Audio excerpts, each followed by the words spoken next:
Hi, welcome to Tech News Curator. This is Julian Ho. In 2023, the trade war between China and the United States will continue to be exchanged under the table, and the semiconductor industry chain is moving towards a regionalized trend around the G2 pattern. How can China's semiconductor foundry, SMIC, and the well-known brand Huawei continue to break through the US blockade? Qualcomm, the leading IC design company in the US, made a loud call at a new product launch event in Hawaii to lay out its mobile PC chip with ARM architecture. Apple, as the pioneer of ARM PC chips, also launched a new product launch event immediately. And what kind of new self-developed chips did Apple launch? In Taiwan's tech industry, what industry and company is the chairman of GlobalWafers, Doris Hsu, known as the Queen of Mergers and Acquisitions, looking at this time? Tech News Curator is your guide to the key events of the week, organizing the industry news you can't miss in the tech industry. First, the trade war between China and the US has continued to heat up recently, and there are signs that the US controls are being tightened. But is it too late? According to foreign media reports, SMIC has adopted ASML's equipment to produce Huawei's cell phone chips. It is understood that the Huawei Mate 60 Pro Kirin 9000 chipset is produced by SMIC using ASML's deep ultraviolet, DUV, micrographic equipment with other tooling technologies. Bloomberg reports that sources familiar with the matter have pointed out that the Kirin 9000S chipset in Huawei's Mate 60 Pro, which hit store shelves at the end of August and has attracted a great deal of attention in the market, was produced by SMIC using equipment from Dutch firm ASML. This means that although the US has upgraded its export controls on China's advanced chip technology and equipment, and the Dutch government has also restricted the export of ASML equipment to China, it is now difficult to stop China's progress in chip manufacturing technology. The US has actively cooperated with the Japanese and Dutch governments in calling for a joint effort to restrict China's access to advanced semiconductor technology or equipment so as to prevent China from using advanced wafers in military weaponry, which would in turn threaten the security of Europe, the US, and the Asia-Pacific region. As we can see, Tech Insights has previously disassembled the Huawei Mate 60 Pro and found that it is indeed equipped with the Kirin 9000S chipset, which is manufactured by SMIC using 7nm technology, showing that even if Chinese companies are subjected to US sanctions, they still have the ability to produce chips with advanced process technology. Of course, this has led to questions from members of the US Congress about the Department of Commerce's lack of enforcement of export controls and possible loopholes in the regulations. As a result, the US Department of Commerce has decided to further escalate its regulations and expand the scope of sanctions, including the recently announced new regulations that further restrict the export of DUV equipment.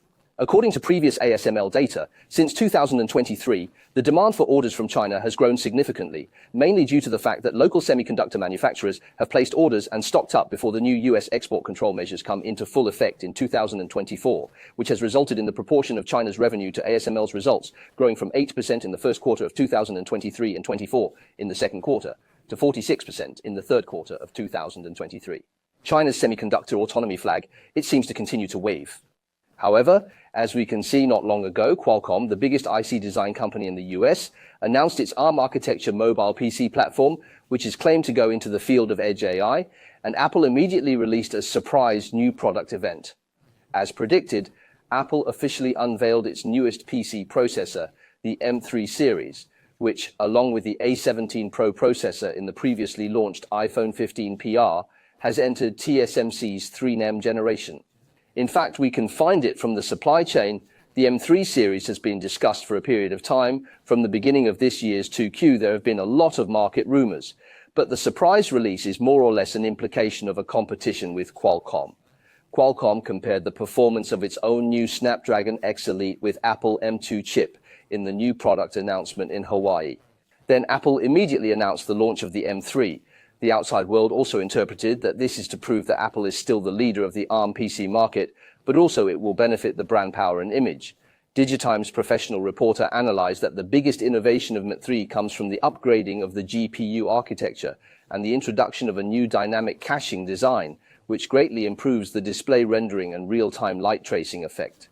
Market insiders interpreted that Apple's design adjustment direction is considered to be very on point, but also to make up for the problem that its self-developed chips not always outstanding in the GPU performance.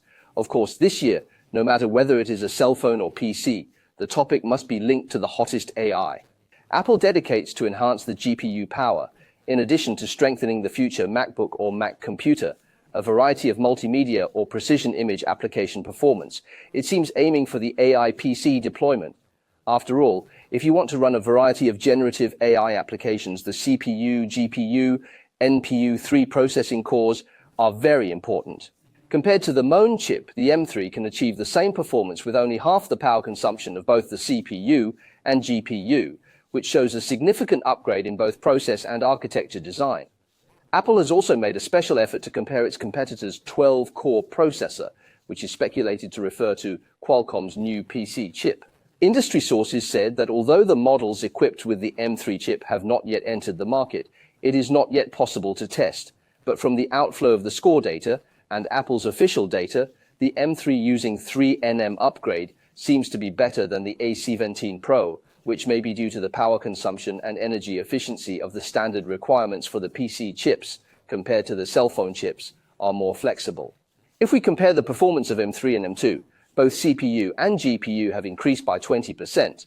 Although the figures are not very impressive, the performance of PC chips at this stage is already very high, so it's not easy to have an increase of 20%. From a promotional perspective, comparing the M3 to the Moni is also a correct strategy, because most MacBook users do not have a short replacement cycle, and the consumers targeted by the M3 chipset models will definitely be dominated by users of the Mono models, for whom the upgrades will be quite noticeable. Industry insiders believe that the MacBook series will be in a bottleneck in 2023 as well, and not much better than other brands, mainly because over the past few years the needs of the majority of consumers has basically been satisfied. Apple chose to release the M3 at this moment in order to prove its leading position and to attract more consumers' attention by calling for a battle to raise the heat in the market, and perhaps there is a chance to bring sales back up. Even Apple also knows that 2023 is not a good year for the industry. How to start the subsequent strategic deployment in a recession is to test the wisdom of the operators. We have seen the strategy of Taiwan's major silicon wafer maker GlobalWafers.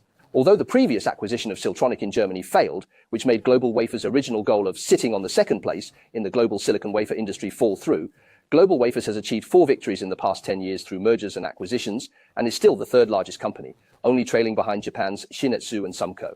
Doris Hsu, chairman of GlobalWafers, who is known as the queen of mergers and acquisitions in the industry, has recently announced 2 major strategies for mergers and acquisitions. First, under the geopolitical atmosphere, cross-border mergers and acquisitions have become more difficult than before, and they do not rule out the possibility of switching to self-build. Second, the development of wafer furnaces is difficult, and currently they are self-developed and self-produced. However, in order to avoid the leakage of confidentiality, it would be better if they can directly acquire a Taiwan-based company. Hsu said that GlobalWafers is already looking for targets, such as a small stake in Skytech, is one of the goals, proving that there is still a lot of potential in the field of compound semiconductors automation equipment for Taiwanese companies.